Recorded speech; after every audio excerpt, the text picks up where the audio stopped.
네, 한 심술장이 아이가 있었는데 성탄절에 예수님께 선물을 받고 싶어 했습니다.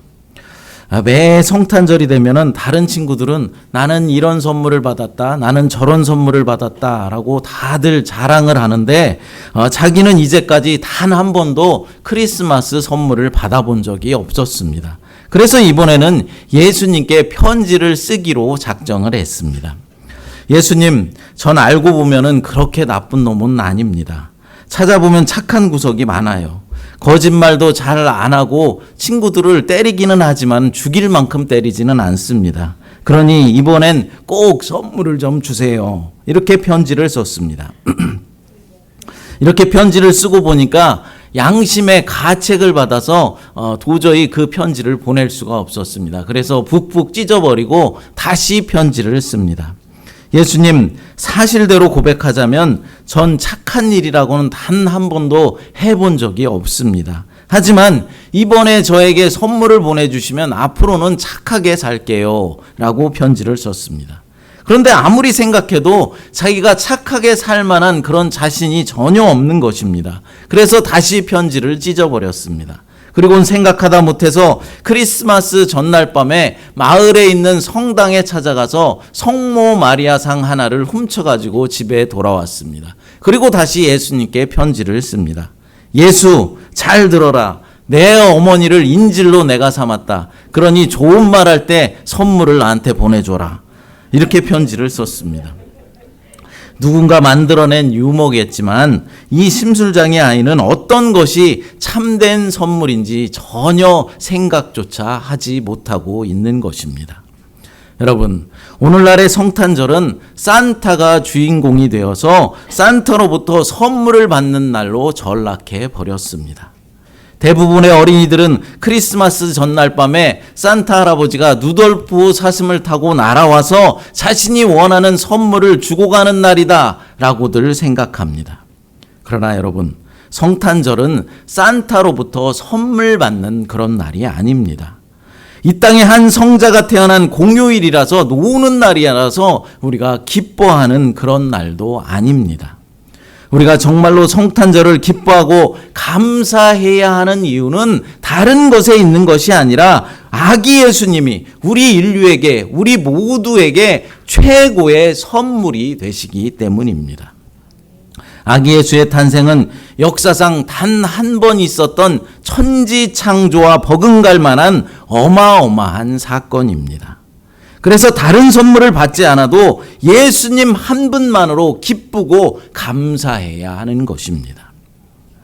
그런데 어리석은 사람들은 이미 가장 좋은 선물, 최고의 선물을 받았음에도 불구하고 아직도 무엇인가 부족해서 기웃거리고 있다라는 것이죠.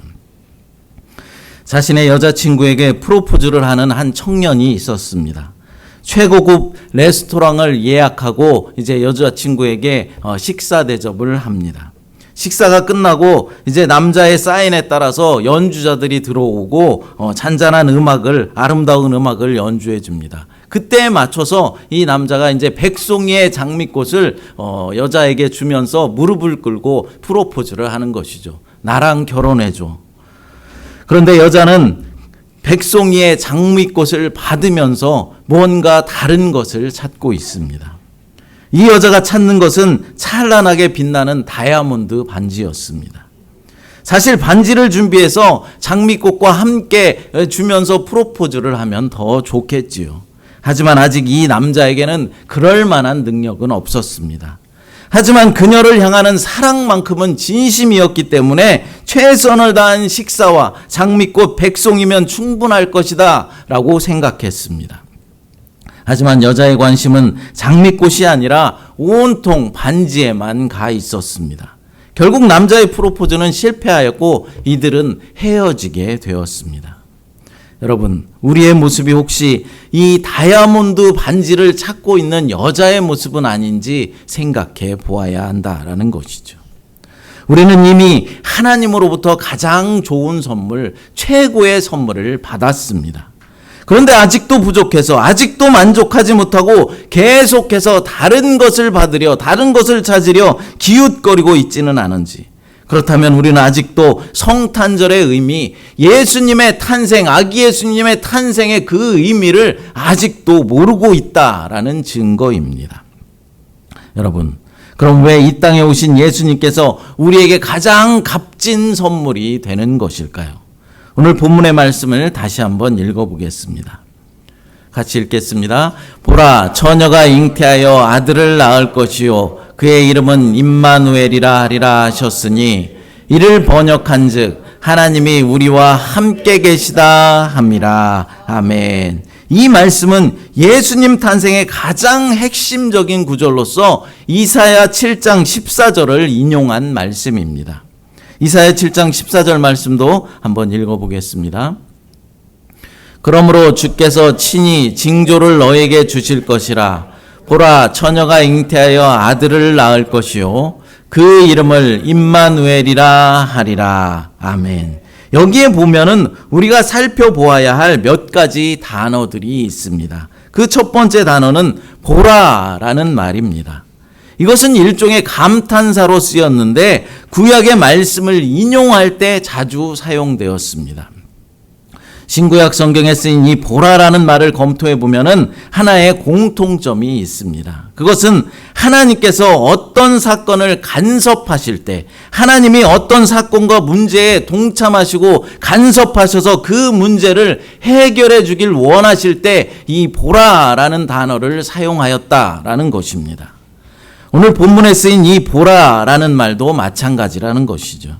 하나님께서 개입하셔서 요셉과 마리아의 사랑이 깨어지지 않도록, 불행한 결말이 되지 않도록 간섭하신다라는 의미입니다. 여러분, 약혼녀가 있는데 육체적인 관계도 나누지 않았는데 어느 날 이 여자가 임신했다라고 말한다면 어떻게 되겠습니까?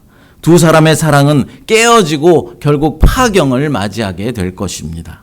하지만 요셉과 마리아에게는 하나님께서 직접 개입해 주시고 간섭해 주셔서 사랑이 깨지지 않도록, 파경을 맞이하지 않도록 해 주시겠다라는 것입니다. 요셉과 마리아의 삶에 간섭해 주시고 개입해 주셔서 그들의 사랑이 깨어지지 않도록, 파경의 결말을 맞이하지 않도록 도와주셨던 주님께서 오늘날 저와 여러분들의 모든 삶 가운데도 간섭해 주시고 개입해 주신다라는 사실을 믿으시기 바랍니다. 그래서 어떤 고난의 순간에도, 우리가 부끄러움 당할 그런 순간에도 평안한 마음을 주시고 결국은 고난이 기쁨이 되게 하시고 은혜를 우리들에게 허락하여 주신다라는 것이죠. 이것이 바로 아기 예수의 탄생이 우리에게 최고의 선물이 되는 이유입니다. 두 번째 단어는 처녀라는 말입니다. 이사야 선지자는 처녀라는 말로 히브리 단어 알마를 사용하였습니다.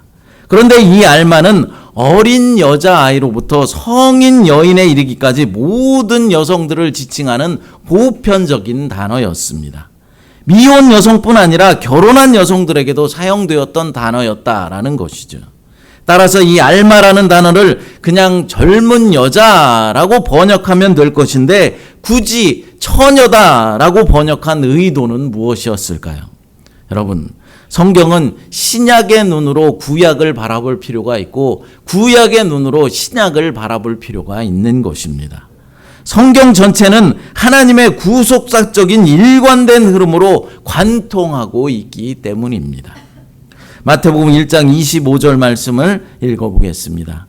아들을 낳기까지 동침하지 아니하더니 낳음에 이름을 예수라 하니라. 아멘. 아들을 낳기까지 동침하지 아니하였다라고 분명하게 말씀하고 있습니다. 이사야서에 쓰인 이 알마는 처녀도 되고 유부녀도 되지만은 관사가 붙은 것을 보면은 어떤 특정한 여인을 가리키고 있다라는 것을 알 수 있습니다. 그 여인이 누구이겠습니까? 바로 동정녀 마리아입니다. 그러므로 우리는 예수님께서 성령으로 잉태되시고 처녀의 몸을 통해서 나셨다라는 사실을 믿어야 하는 것입니다. 그 신비를 우리는 찬양하고 경배 드려야 하는 것이죠. 하나님은 하나님의 하나님 되심을 부인하고 예수 그리스도의 신비한 탄생을 비웃는 자들을 심판하실 것입니다. 오늘날의 위기가 바로 하나님의 이 초월성을 부인하는 데 있습니다. 하나님의 능력, 그러니까 하나님은 무엇이든지 다 하실 수도 있다라는 하나님의 권능을 부인하고 있다라는 것입니다. 하지만 우리가 하나님의 그 권능과 능력을 부인하지 않고 하나님은 못하실 일이 없으시다라는 믿음을 소유하고 있다면 우리는 주님의 우리가 믿는 믿음이 우리의 삶 속에서 실제로 나타나게 되고 또 믿음대로 되어지게 되는 그런 역사들이 우리의 삶 가운데 일어나게 될 것입니다. 아기 예수께서 성령으로 잉태되셨고 동정녀, 그러니까 처녀의 몸을 통해서 나셨다라는 사실을 우리가 진심으로 믿는다면 우리의 삶에는 날마다 기적 같은 일들이 나타나게 될 것입니다. 성령으로 잉태되시고 동정녀의 몸으로 나신 예수님, 나의 삶에 날마다 기적 같은 일들을 행하실 주님이 바로 우리에게 최고의 선물이 되십니다. 세 번째 단어는 임마누엘이라는 것입니다. 동정녀의 탄생을 두고 성경은 무엇이라고 해석하고 있습니까? 임마누엘, 그러니까 하나님이 우리와 함께 계신다라는 것입니다. 주님은 우리의 인생의 모든 여정 가운데 함께 계십니다. 우리가 어머니 몸 안에서 지낸 체험을 했듯이 예수님도 어머니 몸 안에 있는 체험을 하셨습니다. 우리가 죽어서 무덤에 갇히는 그런 체험을 하듯이 예수님도 돌아가셔서 무덤에 갇히는 체험을 하셨습니다.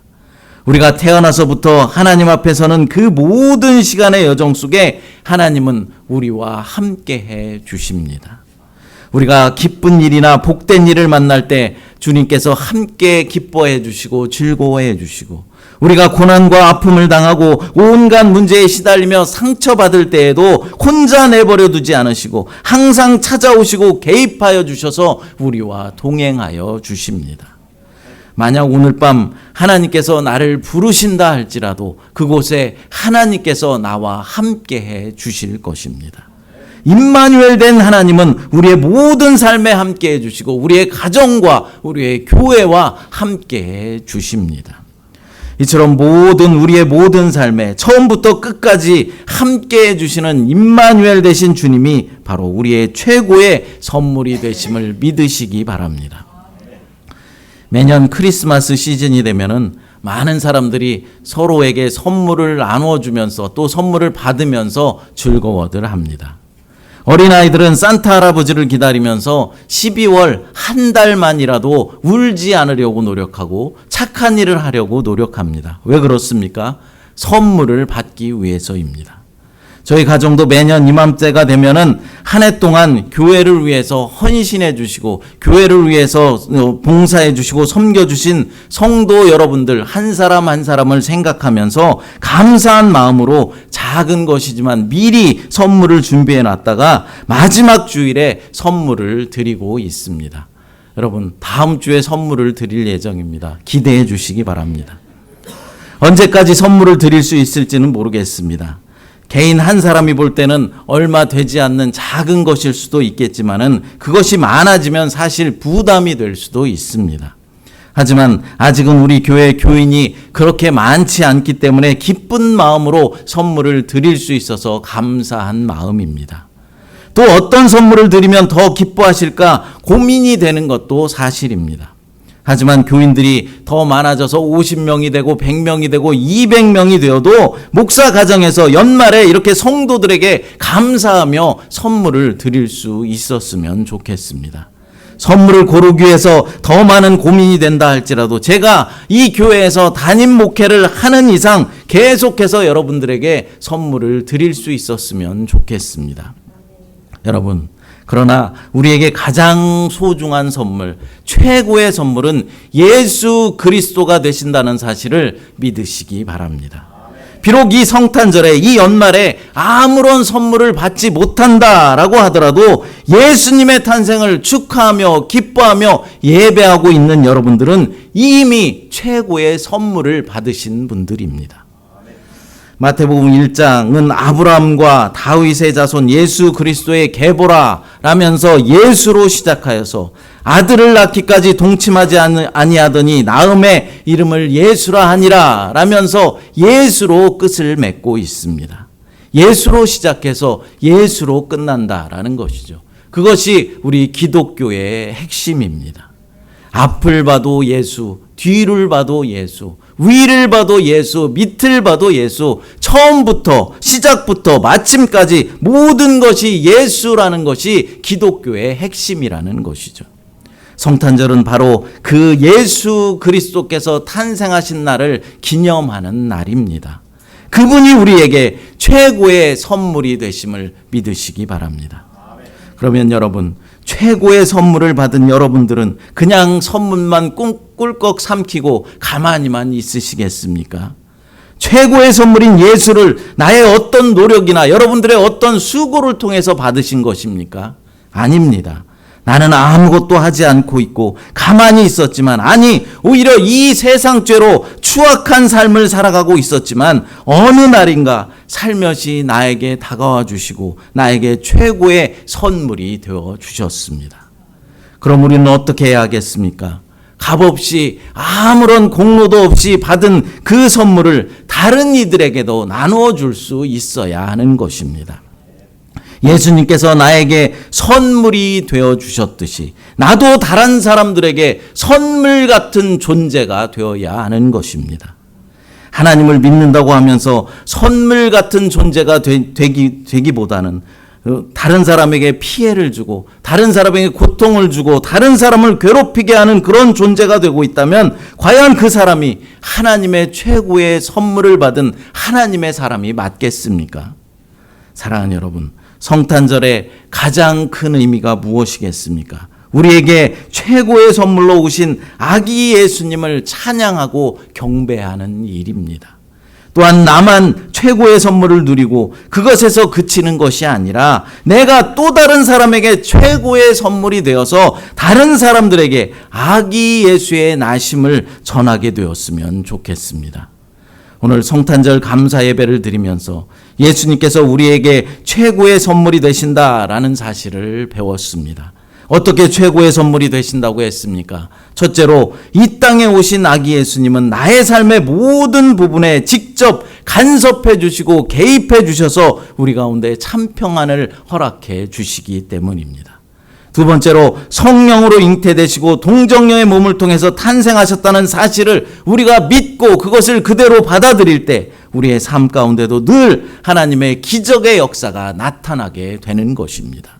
셋째로 임마누엘 되신 주님께서 우리 인생의 모든 여정에 함께해 주시기 때문입니다.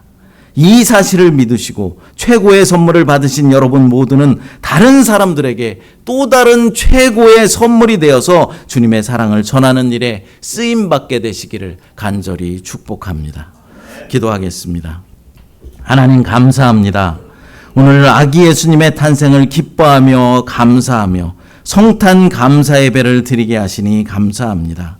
주님께서 이 땅에 오신 것이 우리에게 최고의 선물임을 깨달아서 우리도 이제는 다른 이들에게 선물 같은 존재들이 되게 하여 주시옵소서. 그래서 주님의 사랑을 전하는 일에 쓰임 받을 수 있도록 하나님 축복하여 주시옵소서. 예수님의 이름으로 기도드리옵나이다. 아멘.